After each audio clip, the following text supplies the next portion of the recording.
ये निंगे, अगं काय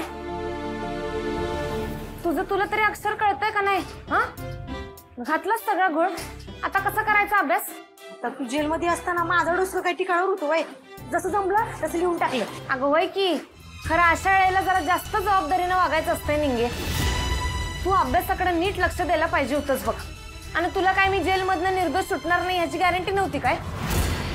तुला किती वेळा सांगितलंय आपल्या अभ्यासाकडे दुर्लक्ष होता कामा नये, तरी मी तुला कळत नाही. आता मी काही मुद्दाम काय? बाई ग बस आता. आधीच डोसक्याला त्रास झाला आणि घोळ घालून ठेवलंस.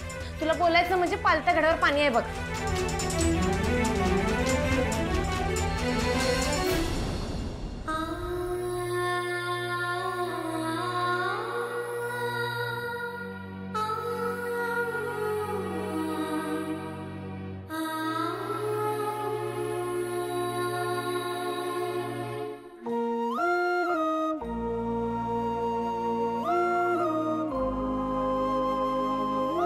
निंगे, निंगे,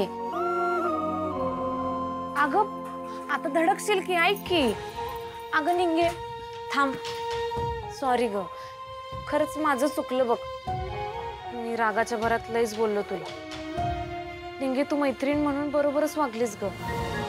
खरं आपण ज्या गोष्टीसाठी इथं आलोय ती गोष्ट विसरून कसं चालेल सांग मला. मला बी पटतंय ते, पण खरं आता एक तर तू जेलमध्ये होतीस, पण आपलं म्हणून इथं कोण आहे काय?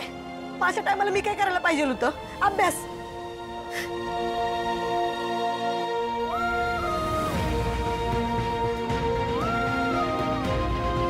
अगं वय ग बाय माझी, ऐक निंगे, इथल्या बाकीच्या पोरापोरींचे आई वडील त्यांच्या संग राहतात. त्यासनी हवं नको ते देतात, पाहिजे तेवढं पैसे पुरवतात. पालकाच्या मीटिंगाला तर ते स्वतः तिथं हजर असतात. त्यासनी सगळ्या सुविधा मिळतात. खरं आपलं तसं आहे का? नाही ना. आपलं सगळं गावाकडेच राहिलं. आपल्याकडं आहे ते फक्त आपलं एक सपाट.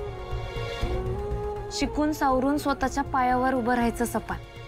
हे बघ, आपलं सपान म्हणजे आता आपलं पालक आहे असं समज, जे आपल्याला नवी ऊर्जा देणार आहे लढायला आणि संघर्ष करायला. तू त्या अंकीचा राग माझ्यावर काढलेस ना?